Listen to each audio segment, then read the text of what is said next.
Senhor, que bom nós estamos aqui mais dessa semana e sou grata a Deus por todos os benefícios que Ele tem feito em minha vida e acredito que você também esteja muito grato por todas as bênçãos espirituais, celestiais que Deus tem derramado em nossas vidas. E se estamos aqui nesta semana é porque Deus nos sustentou até aqui. Então fique comigo até o final desta aula. E hoje nós vamos falar sobre uma lição maravilhosa.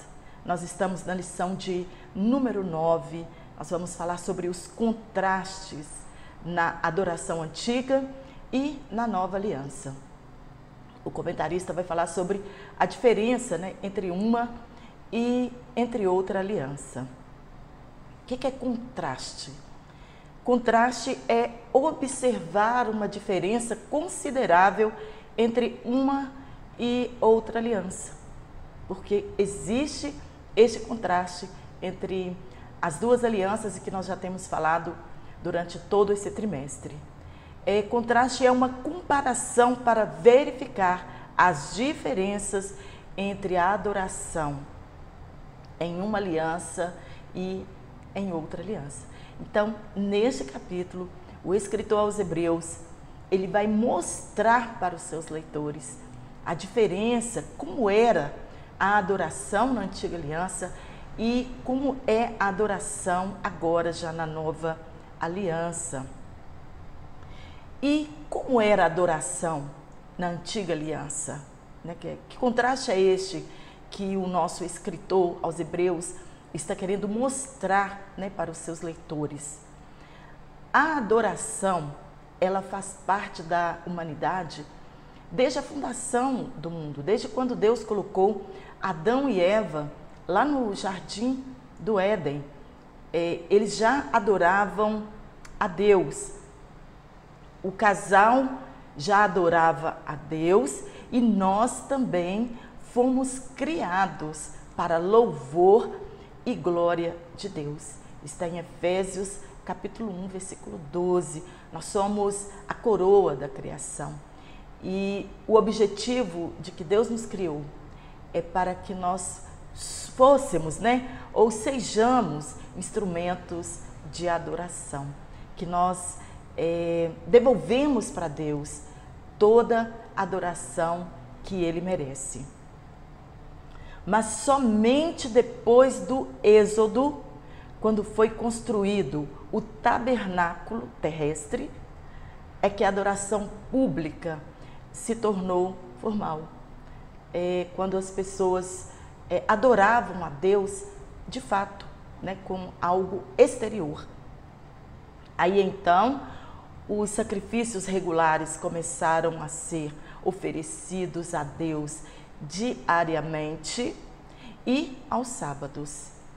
E Deus estabeleceu várias festas sagradas anuais como ocasiões de culto público dos israelitas. E o clímax da adoração no Antigo Testamento era o sistema sacrificial. Está em Números capítulo 28 e também no capítulo 29. A forma que o povo de Israel tinha de externar a sua adoração a Deus eram com sacrifícios levíticos, e também com as suas festas sagradas anuais. Na nova aliança, Jesus Cristo na cruz, ele cumpriu este sistema sacrificial. E para adoração, hoje, desde quando a nova aliança foi instaurada, já não é mais necessário o derramamento de sangue como parte do culto cristão. Mas lá na antiga aliança, era necessário que fosse executado estes rituais, estes sacrifícios, para que o povo pudesse externar a sua adoração. A adoração na nova aliança, ela é baseada em dois princípios. A verdadeira adoração agora seria em espírito e em verdade. Está lá em João capítulo 4, versículo 23 e 24. Quando Jesus está no poço, conversa com aquela mulher samaritana e ela diz que os pais adoravam naquele lugar, nos montes, e Jesus vai afirmar para ela: agora é que os verdadeiros adoradores não adorarão mais ao Pai no templo ou nos montes, mas ele será adorado em espírito e em verdade. Esta é a verdadeira adoração. A verdadeira adoração, ela envolve corpo, alma e espírito. Enquanto que a adoração no Antigo Testamento, ela era apenas exterior. O coração e a mente do adorador não era alcançado. Mas isso também não era exigido na antiga aliança, né? Deus não requeria a adoração interior ali na antiga aliança. Mas no Novo Testamento, a nossa mente, na nova aliança, no novo pacto, no novo concerto, a mente e o coração do adorador, ele tem que ser purificado. Enquanto que no Antigo Testamento isso não era exigido. Nós falamos um pouco a respeito disso no vídeo anterior. Através da ordenança da ceia do Senhor, a igreja do Novo Testamento, ela continuamente comemora, né? Ela vive o sacrifício de Jesus Cristo, efetuado uma única vez por todas. E hoje, na nossa adoração, nós não precisamos oferecer sacrifícios, levar animais para o nosso culto de adoração. Na palavra de Deus está escrito que hoje nós oferecemos sacrifícios de louvor a Deus e o nosso corpo como sacrifício vivo, santo e agradável a Deus. Está em Romanos capítulo 12, no versículo 1, e também em Hebreus capítulo 13, no versículo 15, que fala com a nossa boca nós oferecemos sacrifícios de louvor a Deus. Então, quando nós adoramos a Deus? Quando nós cantamos salmos, hinos e cânticos espirituais. E estes cânticos, eles não devem servir de passatempo para o cristão, mas que eles sejam oferecidos como louvor e adoração a Deus. A oração é uma forma de adorar a Deus. Quando nós enaltecemos o seu nome, quando nós agradecemos por tudo que Ele tem feito por nós, quando nós pedimos perdão pelos nossos pecados, quando por intermédio da oração nós intercedemos pelo nosso próximo. A oração, ela faz parte do nosso culto de adoração. A confissão de nossos pecados, né, ele simboliza o dia da expiação. E nós fazemos essa confissão diária, mas pelos pecados praticados por ignorância, né? Não pelos pecados que nós praticamos de consciência, que nós sabemos que estamos errados e estamos fazendo e achamos que vamos agradar a Deus pedindo perdão todos os dias.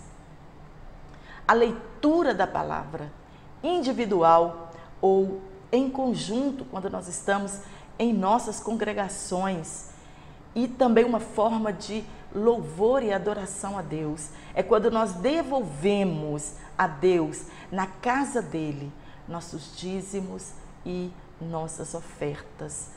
E quando nós damos liberdade ao Espírito Santo de Deus, que ele atue em nossas vidas ou em nosso meio com as suas manifestações. E também adoramos a Deus com a prática das ordenanças, que é a ceia e o batismo. E neste capítulo, o escritor fala a respeito do culto divino no tabernáculo, no santuário terreno. E ele vai falar a respeito dos utensílios que estavam dentro daquele tabernáculo. Nós sabemos que a antiga aliança, ela foi apenas um tipo, uma sombra, uma preparação para a chegada da nova aliança.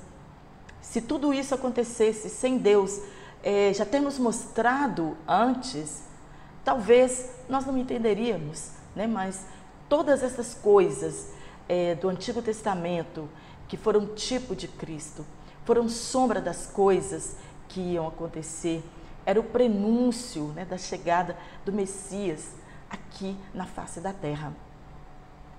E o escritor, ele fizera os seus leitores entender o contraste de uma e de outra aliança. E ele faz os seus leitores entender qual o papel de Jesus Cristo no santuário celestial. E ele dará a eles razões suficientes para não retrocederem. Desde o capítulo 1, nós estamos estudando que esta carta é uma exortação e que ele não escreveu para crentes desviados, mas para que eles perseverassem em sua fé e não voltassem ao judaísmo. E aqui, neste capítulo, ele também vai falar sobre a insuficiência do sangue de animais e que somente o sangue de Jesus Cristo é capaz de abrir o santuário que está no céu. E somente o precioso sangue de Jesus Cristo nos abriu um caminho vivo e eterno, um caminho que nos leva diante do trono da graça, ao Santo dos Santos. O sangue de Cristo, só Ele tem poder de limpar e purificar a nossa consciência de forma que nós possamos entrar no Santo dos Santos. Somente o sangue de Jesus Cristo tem poder de perdoar os nossos pecados, de apagar a mancha que o pecado outrora tinha deixado em nossas vidas, e somente por intermédio do sangue de Jesus Cristo. E aqui o escritor vai reforçar isso para os seus leitores e também para nós. A nova aliança, ela é levada em efeito e estabelecida por intermédio do sangue de Jesus Cristo. Por que o tabernáculo é chamado de terrestre? Porque ele é feito por mãos humanas, em contraste com o tabernáculo celestial, que não foi feito por homens, e Jesus agora, ele ministra neste santuário celestial. O escritor, ele destaca que o santuário, ou o tabernáculo do Antigo Testamento, quando construído por Moisés no deserto, ele tinha 2 compartimentos, ou 2 salas. O lugar santo, que era o santuário, e o lugar santo dos santos, onde somente o sumo sacerdote podia entrar uma única vez ao ano, apresentando sangue no altar. E antes disso, que ele atravessasse a cortina, o véu que separava o lugar santo dos santos, ele precisava oferecer um sacrifício de sangue por ele mesmo e sua família, e depois um sacrifício de sangue pelo pecado de toda a nação. Nós já falamos que eram pecados por ignorância. E ele vai falar aqui da mobília, dos utensílios que havia em cada sala, e que esses ambientes, eles eram separados pelo véu. Tudo ali foi colocado criteriosamente. Cada utensílio foi colocado de forma simbólica, como um tipo das coisas que ainda iam vir. Tudo tinha um significado muito especial. Mas o escritor, ele não vai entrar nos detalhes aqui neste capítulo. Ele vai dizer que agora não era o momento e que ele falaria disso em uma outra ocasião. Está em Hebreus capítulo 9, do versículo 2 a 4. Mas nós vamos comentar né, um pouco a respeito desses utensílios, a este respeito, nesta lição. E quero falar aqui para você também o significado dos utensílios na obra redentora de Cristo. E quando nós estudamos isso, é maravilhoso. Então você terá em mente o tabernáculo. E nós teremos agora uma visão interna. E nós vamos aprender o que o tabernáculo foi cumprido em Cristo. E que ele tem um significado espiritual. Todo o tabernáculo, ele foi cumprido em Cristo. E o tabernáculo, ele tinha um significado espiritual. A medida do tabernáculo era de 100 côvados de comprimento. E ele tinha mais ou menos 22,86 centímetros, né? 22,86 centímetros de largura. E ele tinha uma única porta de entrada. E Jesus disse de si mesmo: eu sou a porta. Está em João, capítulo 10, versículo 9. Logo na entrada do tabernáculo, o altar do holocausto, representando Cristo oferecendo-se uma única vez. Está em Hebreus, capítulo 9, versículo 28. Jesus Cristo, ele era o Cordeiro que tirava o pecado do mundo. Está em João, capítulo 1, versículo 29. O lavatório ou a bacia, uma fonte de água. Jesus disse que ele era a água, né? E quem bebesse daquela água nunca mais teria sede. E aquele lavatório, aquela fonte de água ali dentro do tabernáculo, representava Cristo. Está em João capítulo 4, versículo 13 e o 14. Ele é o nosso purificador. Chega-se ao lugar santo. Estamos caminhando dentro do tabernáculo. Então chegamos ao lugar santo. Jesus, ele é o nosso mediador. Mediador de um novo testamento. E os utensílios são a mesa dos pães. E ali ficavam os pães da proposição. Eram 12 bolos de pães não levedados, representando as 12 tribos.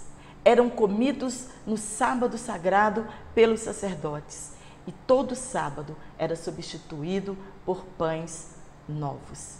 Aqueles pães representavam a total dependência de Israel a Deus para com a provisão do cotidiano. E ele apontava para Jesus. Jesus disse: eu sou o pão da vida. Jesus Cristo, ele é o nosso sustento. Está em João 6:35. O candelabro de ouro apontava para Jesus. E ele disse: eu sou a luz do mundo. Jesus, ele é o nosso guia. Está em João capítulo 9, versículo 5, capítulo 8 e versículo 12. Ele diz: eu sou o caminho. Está em João 14, 6. O candeeiro, ele tinha 7 hastes e segurava 7 lâmpadas de azeite. Está em Êxodo capítulo 25, versículo 31 e 40. O azeite, ele era rico em simbolismos. Eram acesas a noite inteira e de dia elas eram apagadas. Elas apontavam para Jesus. O candeeiro apontava para Jesus. Aqui em Hebreus, o escritor coloca o incensário no lugar santo dos santos, sendo que em Êxodo ele é descrito como sendo um utensílio do lugar santo. Está em Êxodo capítulo 30, versículos 6 ao 8. E os estudiosos vão dizer que isso não é discrepância. Provavelmente ele está falando da questão do significado e não de posição. Antes do véu estava localizado o altar do incenso. Os sacerdotes, eles deviam colocar um incensário de fogo no altar e queimar incenso nele todas as manhãs e todas as noites. A fumaça perfumada do incenso enchia o lugar santo e ela penetrava no lugar santo dos santos, a presença de Deus. A fumaça do incenso simboliza a oração do povo de Deus que sobem para Ele, que está sentado no trono da graça. No Santo dos Santos tinha a Arca do Concerto e era a parte mais importante do tabernáculo. Representava a presença de Deus.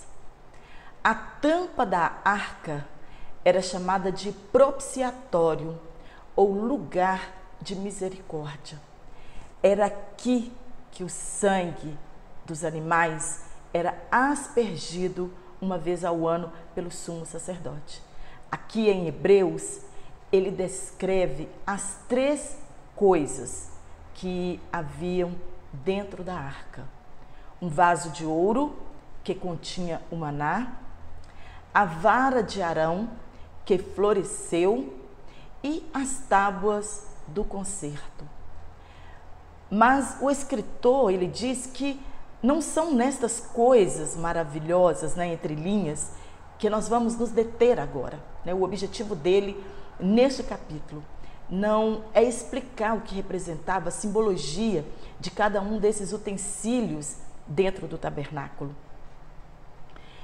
2 compartimentos separados por um véu, dizendo que Deus e o povo de Israel não poderiam habitar juntos. Pecado os separava. Foi por este motivo que Adão e Eva foram expulsos do jardim. O pecado deles fez separação entre eles e Deus, e eles não podiam coabitar no mesmo ambiente. E também o povo de Israel, o véu representava isso, que o povo não podia habitar com Deus por causa do pecado no mesmo ambiente. Na antiga aliança, o povo poderia apenas aproximar-se de Deus por intermédio do sumo sacerdote. O povo mesmo não falava diretamente com Deus. E isso apontava para um dia que todos que crescem em Jesus Cristo, em seu sacrifício, entrariam à presença de Deus. E hoje também nós não entramos diretamente à presença de Deus. Nós só entramos à presença de Deus por intermédio de Jesus Cristo, por intermédio do seu nome, por intermédio do sangue que ele derramou naquela cruz por nós um dia. E isso apontava que um dia nós teríamos acesso ao trono da graça por intermédio de Jesus Cristo. Nós não podemos comparecer diante de Deus sem a mediação do nosso sumo sacerdote, Jesus Cristo. E por causa da pecaminosidade, nunca poderemos nos apresentar diante de Deus sem sangue. O sumo sacerdote, ele não podia jamais apresentar diante de Deus sem oferecer um sacrifício onde houvesse vítimas, onde não houvesse sangue. E nós também, da mesma forma, ninguém pode apresentar-se diante de Deus se não sem o sangue de Jesus Cristo. Ninguém chega diretamente a Deus se não passar por este caminho. Jesus Cristo diz: eu sou o caminho. E nós temos que trilhar por este caminho para chegarmos ao trono da graça. O sangue expiatório de Jesus, derramado uma única vez em prol da humanidade.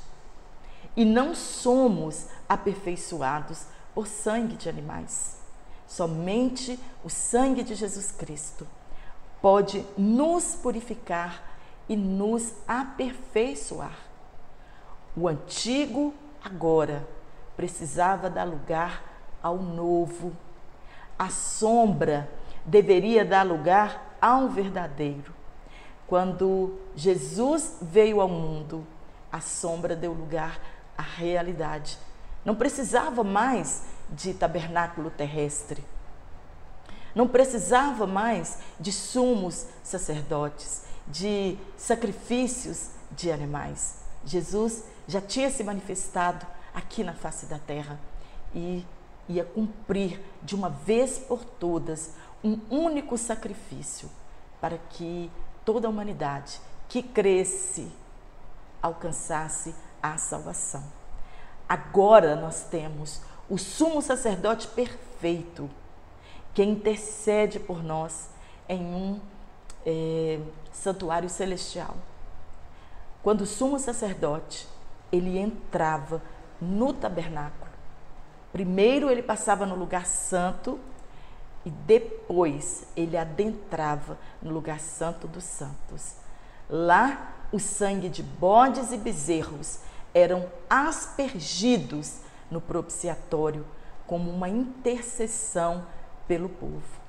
Igualmente, Jesus Cristo, depois de sacrificar-se a si mesmo na cruz, derramar o seu sangue ali na cruz como sinal de aspersão, ele cumpriu a realidade que era feita no dia da expiação e entrou em um maior e mais excelente tabernáculo. Ele entrou no santuário celestial, não por intermédio de sangue de animais, mas por intermédio do seu próprio sangue. Pedro afirma em sua primeira carta, no capítulo 1, no versículo 18, que nós não fomos comprados da nossa vã maneira de viver com coisas corruptíveis como ouro e prata, mas fomos comprados com precioso sangue de Jesus Cristo. O sangue que nos justifica. E este sangue justifica todo aquele que nele crê. Está em Romanos capítulo 3, versículo 24 e o versículo 25. Este sangue de Jesus, ele limpa o coração e a consciência humana da culpa e da corrupção do pecado. Santifica o povo de Deus e abre caminho para que o redimido, lavado com o sangue de Jesus, ele possa ir diretamente a Deus por graça e misericórdia e oferecendo a Deus a adoração e o seu louvor. E a antiga aliança, ela não conseguiu purificar o povo internamente. Nós já aprendemos que eram só atos externos e a nova aliança, ela veio tratar diretamente com o pecado. A adoração agora não seria mais exterior, mas uma adoração interior, com as leis de Deus escritas, não em pedras, mas nas tábuas do nosso coração. O sacrifício de Jesus foi único e não exigia repetição. Jesus morreu como homem, como filho do homem, revelando sua humanidade. E ao homem está ordenado morrer uma única vez. E assim aconteceu com Jesus Cristo. Uma única vez, um único sacrifício que tem o valor para toda a eternidade. Um sangue perfeito, precioso, a morte de um cordeiro imaculado. Uma única vez. Mas ao terceiro dia ele ressuscitou e entrou no santuário celestial. Seu sacrifício não era como o dos sumos sacerdotes, imperfeitos, mas na cruz ele conquistou para nós a eterna redenção. E aqui significa libertar do juízo e da culpa, que também significa resgate, com sentido de libertação mediante um alto preço. Jesus pagou o resgate. Nós estávamos escravos, do pecado, subjugados por Satanás, e era necessário que fosse pago um resgate para que nós alcançássemos a liberdade em Cristo. E Jesus, com a sua vida, com o seu sangue, ele pagou esse resgate. Foi um alto preço que Jesus pagou. O sacrifício levítico, ele produzia apenas pureza cerimonial, enquanto que o sacrifício de Jesus Cristo operou a redenção eterna. O objetivo sempre foi a adoração. O objetivo sempre foi e é a nossa reaproximação com Deus. Mas o sangue de animais nunca foi capaz de levar os homens à presença de Deus. Ele não perdoava pecados, ele apenas cobria, o pecado, encobria o pecado. Ele não livrava o homem da culpa e todos os anos tinha que ser feita a expiação. E somente o sangue de Jesus Cristo, somente o oferecimento deste sacrifício perfeito, por intermédio do sangue de Jesus Cristo, que se torna possível a pureza, a purificação interior e espiritual. E abre também o Santo dos Santos, por intermédio de sua carne, quando o véu foi rasgado no dia da sua morte. O véu representava, simbolizava o corpo de Cristo, a sua carne sendo rasgada ali na cruz do Calvário. Coisa antes impossível para todos os homens, apenas possível para o sumo sacerdote. E o escritor, ele vai concluir que quase todas as coisas, segundo a lei, se purificam com sangue, mas não absolutamente tudo. Algumas raras exceções são mencionadas no Antigo Testamento, como a purificação pela água, incenso e fogo. Está em Levítico capítulo 5, versículo 11 ao 13. Também nós podemos ler em Números capítulo 16, versículo 46, e Números capítulo 31, versículo 22, 23 e o 50. Mas a premissa, fundamental é: sem derramamento de sangue não há remissão de pecados. Se a pessoa não crer no derramamento do sangue de Jesus Cristo, se ele não trilhar por este caminho, ele não vai ter perdão dos seus pecados. Ele não vai ser purificado o seu interior. Não há acesso a Deus sem sangue. Um judeu, ele jamais imaginaria ele ter acesso ao lugar santo dos santos, Porque se uma pessoa se apresentasse diante de Deus sem sangue, sem purificar a sua vida, essa pessoa era morta. O sumo sacerdote, se ele ousasse entrar no Santo dos Santos em pecado, ele morria ali mesmo. Por isso que nas suas vestes tinham sinos, sinetas, para que enquanto ele se movimentasse, as pessoas sabiam que ele ainda estava vivo. Então, a premissa fundamental é isso: sem sangue, sem derramamento de sangue, não há remissão de pecados. Não há acesso a Deus sem sangue. Apenas o sangue de Jesus Cristo nos concede este acesso. Somente Ele santifica o povo, estabelece alianças e torna possível o perdão dos pecados. O povo não sabia ao certo se o sumo sacerdote sairia de dentro do Santo dos Santos ou não, porque ele tinha que oferecer um sacrifício por ele. Mas lá fora o povo ficava apreensivo, Será que o sumo sacerdote vai sair lá de dentro? Será que ele vai voltar com vida? Eles ficavam aguardando, ansiosos, a saída do sumo sacerdote. E quando ele saía do Santo dos Santos, era a certeza que o povo tinha que Deus havia aceito o sacrifício daquele sumo sacerdote. Jesus Cristo, quando ele se manifestou aqui na terra, está na nossa lição. Ele se manifestou para aniquilar o pecado e ofereceu-se a si mesmo. E agora ele ministra no céu ao nosso favor. E nós estamos aqui aguardando, ansiosos, o seu retorno do Santo dos Santos para vir nos buscar e nos levar para junto dele. Amém? Espero ter contribuído com você com este comentário para a nossa lição do próximo domingo, deste capítulo 9. E que Deus em Cristo te abençoe.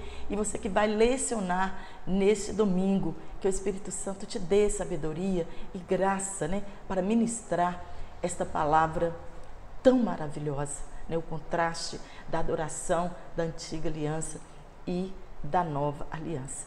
E eu quero mandar um abraço especial para todos aqueles que comentaram no meu vídeo.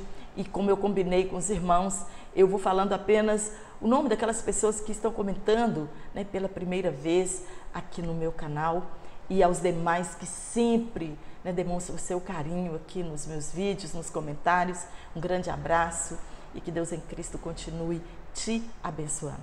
E eu quero mandar um abraço para nossa querida irmã Rose Calisto, que não perde uma aula aqui no meu canal. Irmã Rose, um grande abraço para você, aqui de Curvelo, e também para minha sobrinha Ilara Camila, também de Curvelo. Camila, um grande abraço, que o Espírito Santo continue te capacitando, você e o seu esposo, irmão Eduardo, que continuem firmes, perseverando neste ministério do ensino.